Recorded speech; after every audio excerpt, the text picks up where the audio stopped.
1 Samuel 2:8.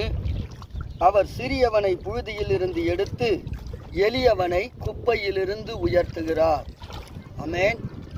தேவ பிள்ளைகளே, இந்த 7வது மாசத்துல பரிபூர்ணமான இந்த ஆசீர்வதிக்கப்பட்ட மாசத்துல தேவன் உங்களை குறைவின்றி பரிபூர்ணமாய் சம்பூரணமாய் ஆசீர்வதித்து சிறியவனை புழுதியிலிருந்து எடுத்து எளியவனை குப்பையிலிருந்து உயர்த்துகிறார் என்று சொல்லி அன்னாள் எப்படி சாட்சி சொன்னார்களோ அதே போல அன்னாளின் கண்ணீரை கண்ட தேவன் இந்த மாசத்துல உங்க கண்ணீரை துடைத்து எளிமையான சிறுமையான இருக்கிற உங்க வாழ்க்கையில ஒரு அற்புதத்தை அதிசயத்தை செய்து ஆசீர்வாதமான ஒரு வாழ்க்கை சாட்சி கொடுக்கிற ஒரு வாழ்க்கையை தேவ சமூகத்தில் இன்று நீங்க எல்லாரும் சாட்சி சொல்ல போறீங்க.